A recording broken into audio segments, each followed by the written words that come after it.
Hello, and thank you for joining me again today on the Finding Hope After Loss podcast. In today's episode, I talk with Stephanie, who, after years of infertility and going through fertility treatments, finally became pregnant through IVF. But her journey to motherhood would take a path she never expected.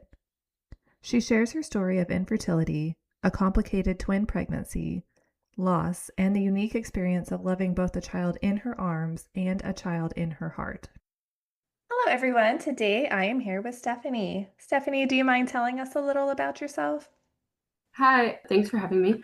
My name is Stephanie Jaramillo from Keyport, New Jersey, and currently have a baby, but we went through a big loss during the pregnancy. Do you mind sharing a little about your loss journey? So, in order to get pregnant, it took a while for us, and we ended up having to do a round of IVF in order for it to work for us. They did an embryo transfer, just one. And when we went to go back that 10 days later or whatever to see if the embryo took, it ended up actually being twins, which was insane. I'm actually an identical twin myself. So Oh, we wow. never thought, so we never thought like having twins was an option because usually, it skips generations, but being an identical twin, you're told always that like identical twins don't run in the family. So like just never thought it was an option. Plus we literally did one embryo transfer. So you just never Like the thought that biggest was an surprise. option. Yeah. The doctor was literally like, that's a 1% chance of happening. Really? Like, Got well, it. I'm the 1%. Noted. Thank you. In the beginning, everything was looking good. Like the whole pregnancy seemed good. I mean, I was extremely sick, which is normal, but the whole pregnancy was typically like a typical pregnancy. And then at the 12-week scan, when they send you to like the maternal fetal medicine doctors, I think it was the 12-week scan that they send you to, where they noticed that twin A had a velamentous cord, and so they were die, meaning they each had their own sac, placenta, everything of their own. And baby A, Jackson, his cord did not go into like the middle of the placenta where they would like it to be. It was off to the side. So at the moment, it seemed like everything was fine. He was growing at a normal pace. They were both boys, obviously. They were both growing at the same size, like rate, everything. So there was really nothing to be too concerned about necessarily. It was just something to like watch. And then as the pregnancy progressed, I think it was like around week 23 where they started to notice that his cord started to have like intermittent blood flow. So there wasn't like a strong flow of blood continuously going. It was intermittently just like stopping or not getting through. But at that point, they continued to say like he was growing and everything was fine. They were just going to monitor more closely. And then from there, it was like 2 weeks later or 3 weeks later, they started to notice that now he wasn't growing at the same rate anymore and he was much smaller. So now it was much more to like pay attention to. And then by week 28, they noticed reverse cord blood flow, which automatically put me in the hospital in antepartum to monitor him and baby B, Zachary. And I spent 2 weeks in the hospital being monitored every day via ultrasound and just the regular monitors that do like the Doppler, I guess, like the heart sound for 2 weeks. And then that last day when I delivered, we went down, did the ultrasound, and in the ultrasound is when, well, I should back up actually. That night prior, or that day prior, the Thursday before, we delivered on Friday. So they went to put the monitor on me because I was getting it every 4 hours for an hour. And they went to put the monitor on. And as soon as she got baby A on the monitor, he was in a D cell. And the next thing I knew, there was 15 people surrounding me in the room. all looking at this decel, and he came out of it really quickly. By the time people actually got to the room, he was already out of the decel. So then from that moment on, I was stuck to the monitor for 24 hours. And I guess I wasn't aware of it necessarily, but apparently throughout the night, he started decelling more frequently. So I guess they had already kind of prepped possibly delivering. So I went down that morning for the ultrasound. Obviously, they saw the reverse blood flow still. And then they said essentially, like, within 45 minutes, I was going to be delivering. And at that point, I was 30 weeks and 1 day. And then, so we delivered via C-section. And I mean, they like kind of did a drive-by with them, but I really did not see them. They went straight to the NICU and were put on CPAP to begin with. And then they were both intubated at one point. I think they both became intubated at the same, like around the same time that next day. And then everything seemed to be, like obviously they needed a lot of support and help, but everything seemed to be like stable and okay for the most part. And then on October 5th, 2 days later, so on Sunday morning, I was still in the hospital, obviously, but I had sent my husband home to just let the dogs out, get a few things, and because literally everything seemed fine. He had just visited them down in the NICU and then left. And then I went down after pumping and having to bring down what I could and wanted to visit and whatever. So I was visiting with Zach first, and they weren't able to eat, but we were able to put like a little bit of the colostrum or whatever on Q-tips and put it within their like little cheeks to get a little bit of something besides like the feeding tube. Or they weren't even getting that at that point. They were just getting like, what is it, like TPN liquids to give them the nutrients. And then so we moved from Zach and went to do the same thing with Jackson, and everything went fine. He was literally looked fine, moving everything. And then was chit-chatting with the nurse, waiting for the transporter to come take me back to my room. And all of a sudden, she like abruptly walked away and came back with a bunch of doctors, and literally it felt like everyone in the NICU. And they just started working on him, essentially. It was a full code, I guess, at that point. They told me they were going to try to put him back on intubation, and they just were struggling too much to intubate him at that point. And I guess with all the scans and everything else they were doing in the interim, they saw that he was having a pulmonary hemorrhage, and ultimately they couldn't stop the bleeding within the lungs from the hemorrhage. And it was after it felt like hours of them working on him and doing what they could and everything, they had brought us to like a conference room and sat us down to tell us like we need to decide what we want to do because he's bleeding so much they cannot stop it. So either we let him pass peacefully or we attempt to somehow get him on a life support and essentially be in the same position again days later, probably. So we went back to the bedside and they were still doing CPR, whatever they could. And at that point, I mean, I don't know how anyone actually makes this decision. I don't know how I actually even did, but we ended up deciding to just let him pass peacefully and not have to do this fight because, I mean, they couldn't stop the bleeding and it was already so long. So why torture him further? So I got to hold him as he passed, which was nice, I guess, because otherwise I would not have held him ever. So yeah, that's how we lost him. I'm so sorry. Thank you for sharing that with us. Mm-hmm. I know that has to be so hard too, to be grieving for the one that you lost while still having to be present for your baby who was still here and I'm guessing still in the Yeah, NICU. he's home now, actually. He was in the NICU for 87 days. So he came home December 29th. So now he's been home for a few months and he's doing great. He's actually napping upstairs right now. Is it hard? I mean, I know that's like such a, of course it's hard, but Yeah. having one who is here, knowing that there should be two. Yeah. Yeah.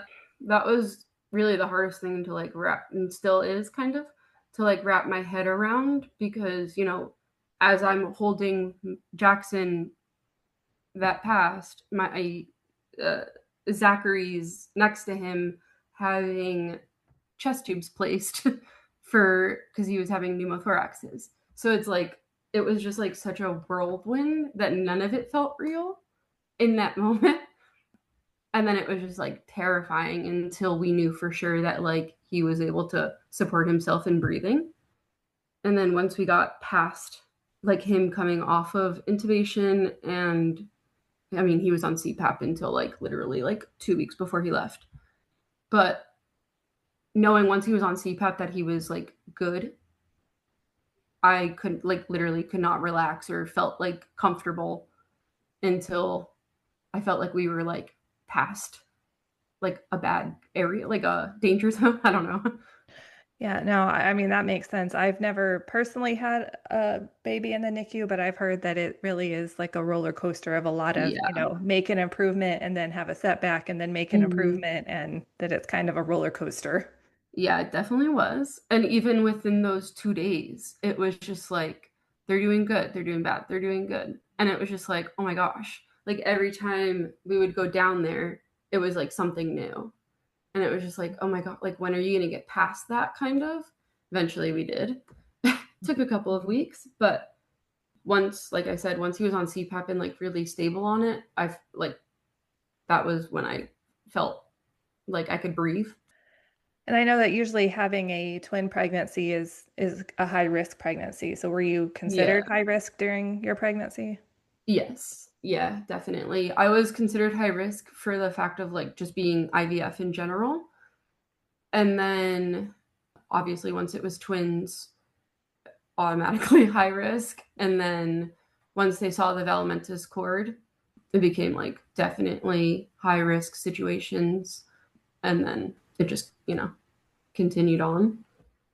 So I think moving forward to like if we were to do another transfer and get pregnant again, it would be like high risk as well, regardless, I think at this point.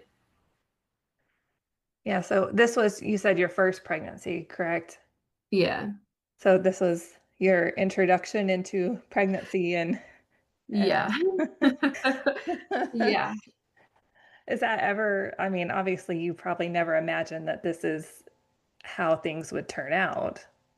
No, of course not. I never, being a twin myself, I never even imagined like there was no complications really that my mom knew of. I guess things were very different back then.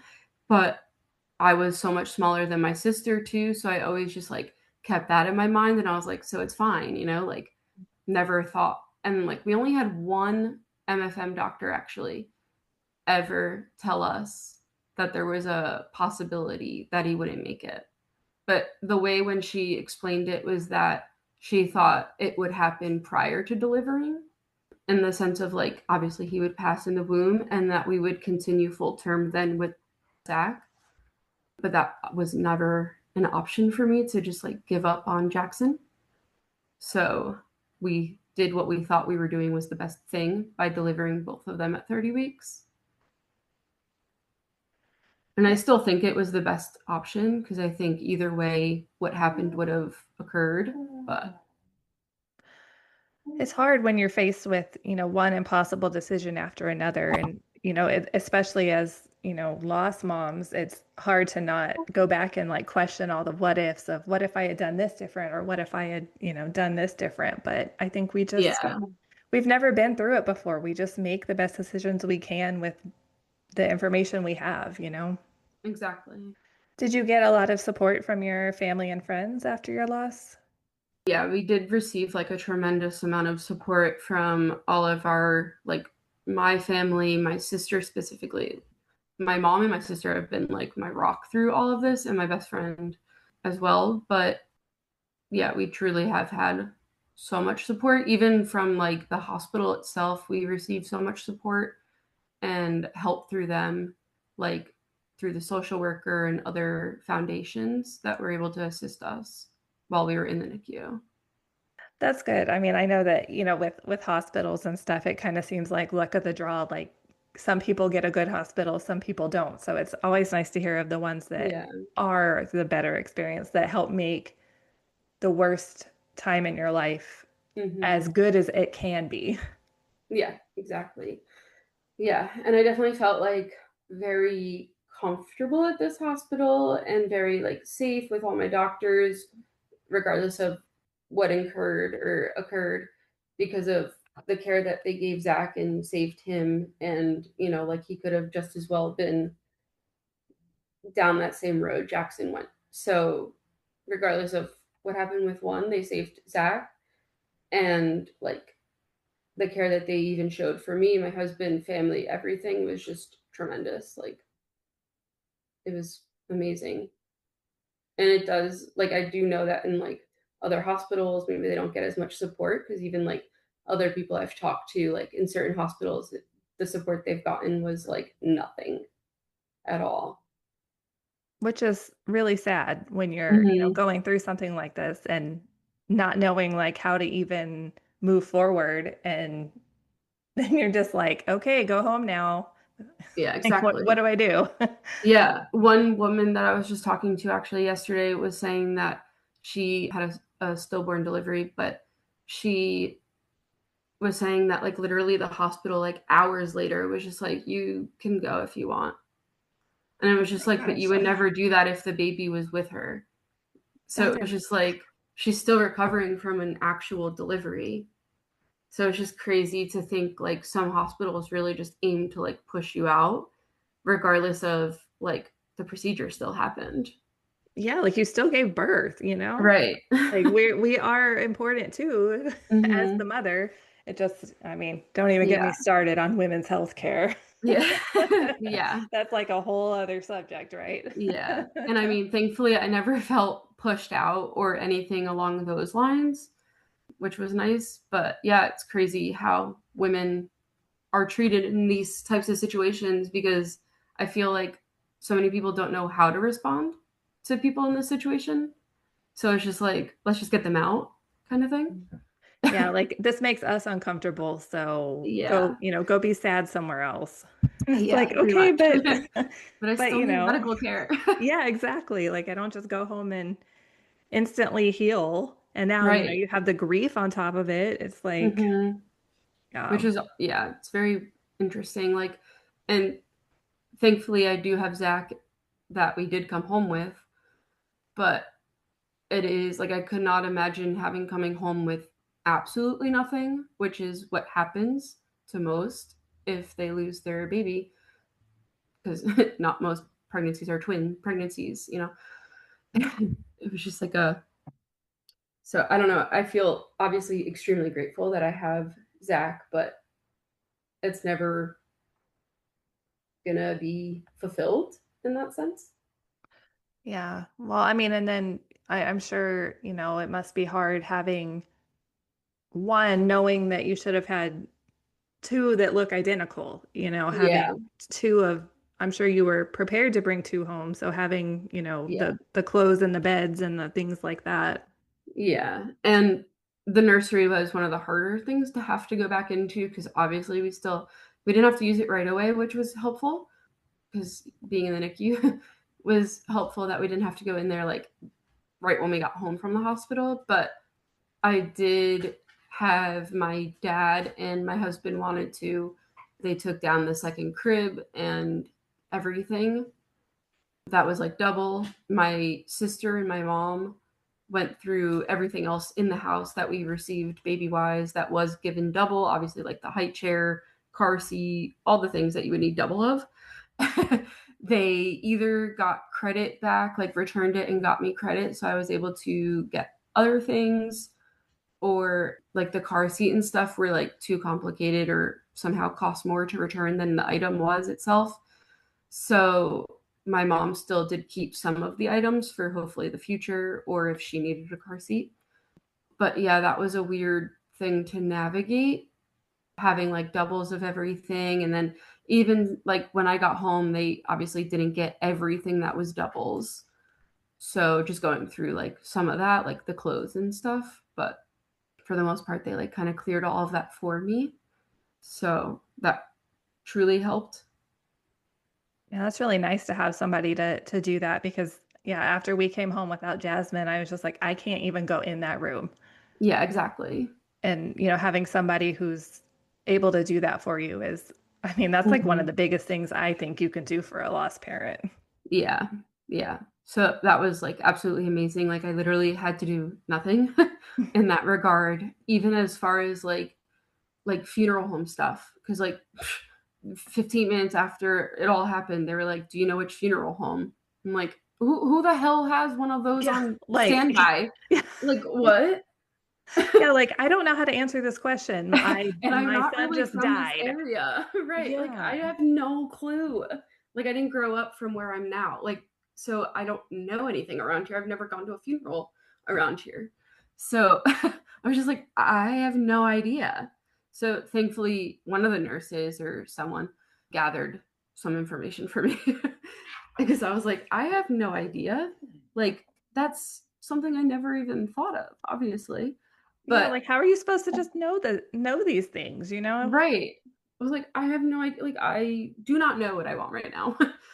But thankfully, once I decided on which funeral home, my parents took control of all of that. So I didn't even have to contact them or do anything. Between the social worker and my parents, they kind of did it all.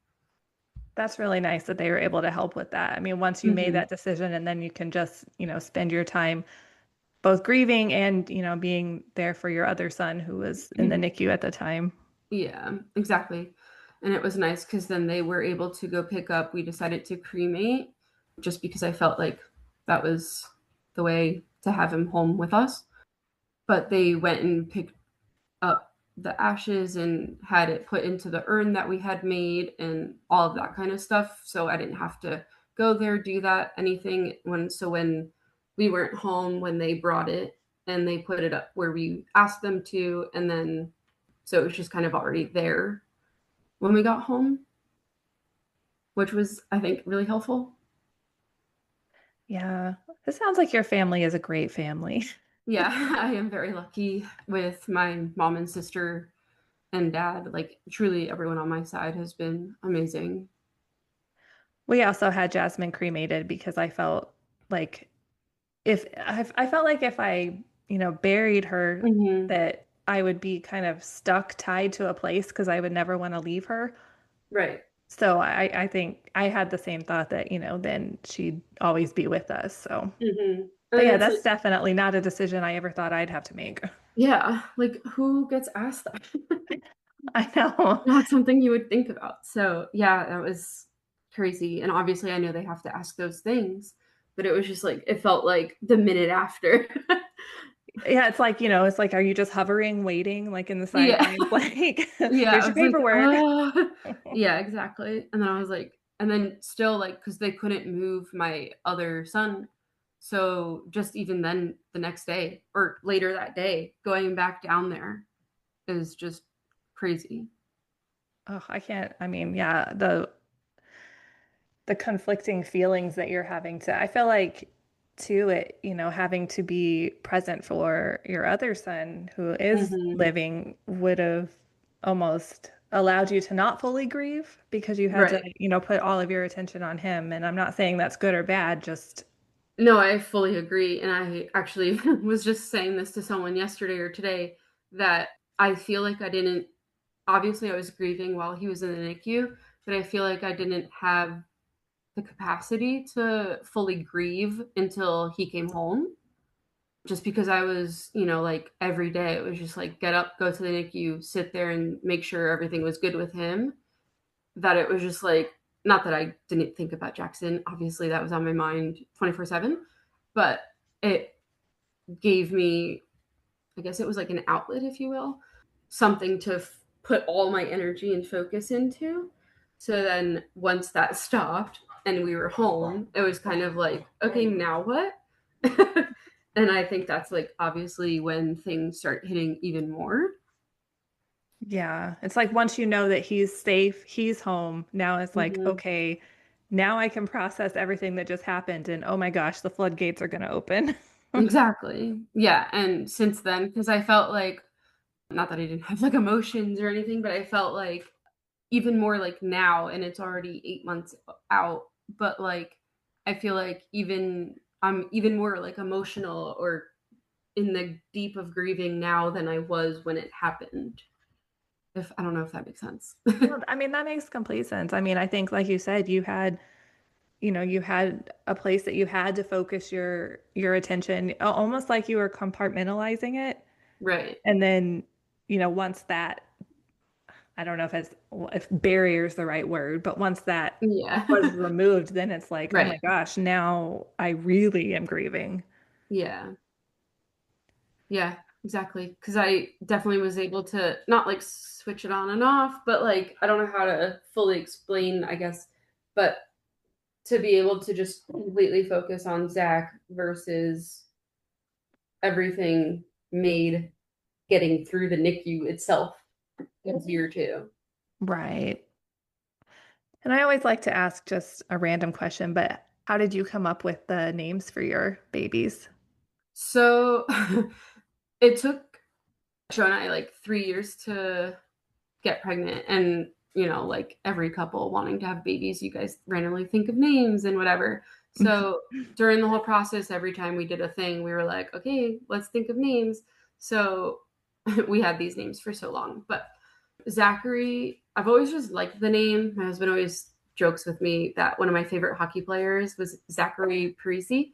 But so since then, though, I've always really loved the name and always came back to wanting that as a baby name. And then we chose Zachary Joseph. So his middle name is my husband's name. And then Jackson, we kind of just were looking at like baby names and really just kind of fell in love with it. I always liked the nickname Jax, but I didn't want like the name spelt Jackson, like Ckson, because then his name would just be like Jack instead of Jax. So did Jaxon for that. So that way, like his nickname could be Jax. And then Herbert is his middle name, which was my grandfather's first name, which I wanted as his first name, but my husband decided that was not going to happen. So we settled. Don't you hate when they like interrupt your plans? Yeah. He was like, Steph, that's not really like a name people use anymore. I was like, I guess, but like, come on. That's how it was with my son too, is his middle name is the name I actually wanted, and I Yeah. settled for the middle name, but I Yeah. still love his name, but it's just like, oh, Yeah. fine, I guess you get a say in this too. Right. Exactly. But yeah, no, I absolutely loved his name as like a whole. So, I mean, as you know too, like it sucks now, like you don't get to just say that name every day and like call that person or obviously I'm not calling him, but like say the name outside, like out loud to call him to like hear me or you know what I'm saying? Yeah. Yeah, it's so rare that we get to hear the name. I mean, and then, sometimes when I hear other people with that name, it kind of catches Yeah. me off guard, like, oh. Hmm. Yeah. The first time I heard his name like called out loud, like in a normal environment, I was just like in a waiting room at a doctor's office and it was a little boy. They called back Jackson.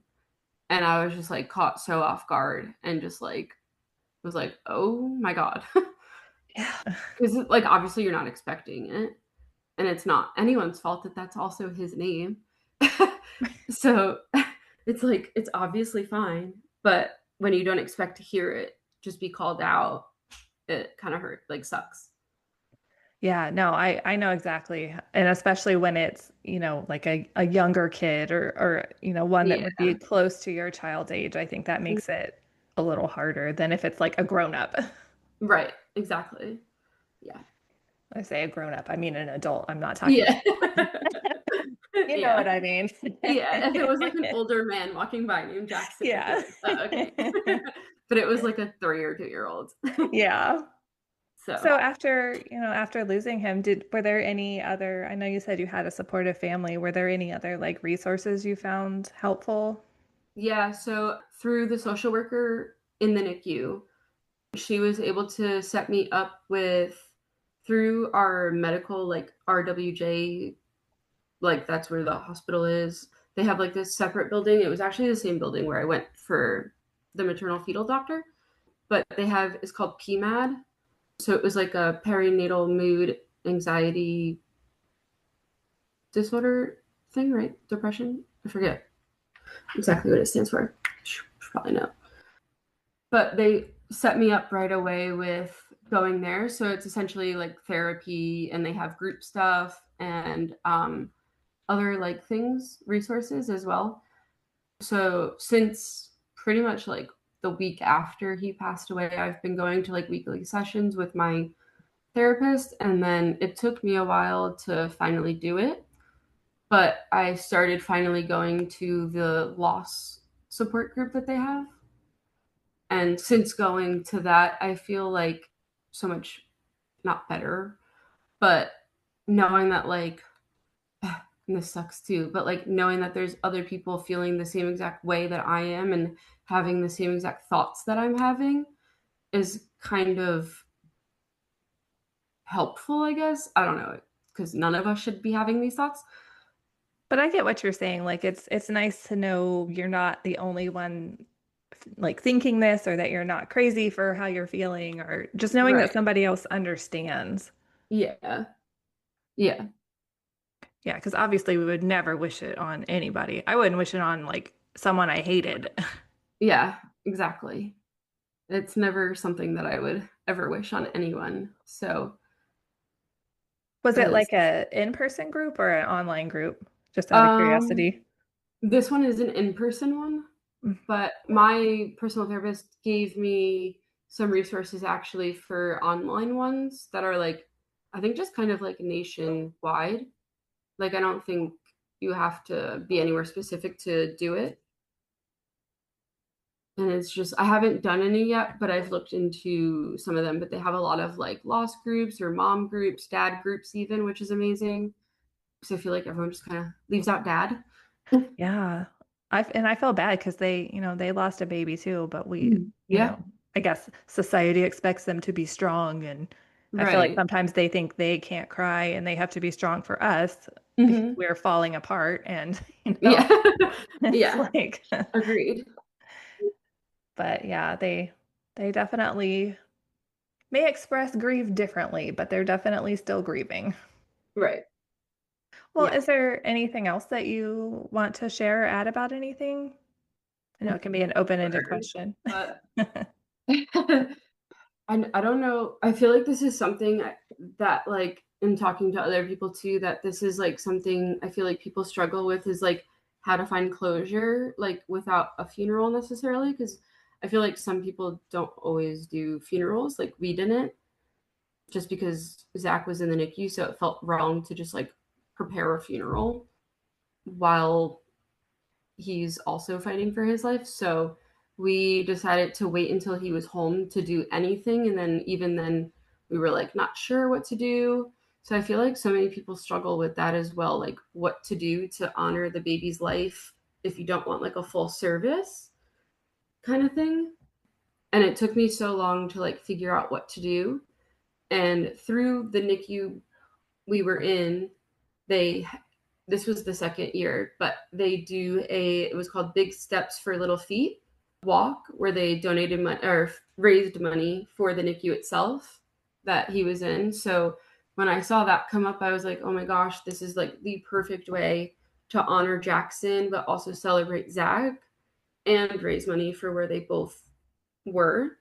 So that was this weekend actually, where we finally had like a celebration of his life and Zach and everything. So I feel like some people always put it into like a timeline when you should do things, but I feel like you should just do it when it's right. Yeah, no, I think that's good advice. I mean, we never really had like a funeral or service either, just for other reasons, but Hmm. just because you don't do it right away doesn't mean you never have to do it, or, Mhm. you don't ever have to do it, but there's no right or wrong way to go about it. Exactly. Yeah. It's whatever like you feel. So, yeah. Yeah, and And it just was because really somebody nice. does things differently doesn't mean like they're better than you or grieving Yeah, of better course. or. Mhm. Yeah, exactly. Well, thank you so much for coming on and sharing your story Yeah, of with us course. today. Yeah. Thank you so much, Stephanie, for sharing your story with us. One of the things that really resonated with me from this conversation is that grief doesn't always arrive in a way that allows us to just stop everything and mourn. Sometimes, like Stephanie, you may be grieving one child while continuing to fight for another. It's just another reminder that love and grief can exist side by side. If this episode resonated with you, please consider sharing it with a friend who may need to listen, or take a moment to leave a review on Apple or Spotify. These small things can really help more loss and infertility parents find these stories when they need them most. Thank you so much for tuning in, and remember, we are all in this together.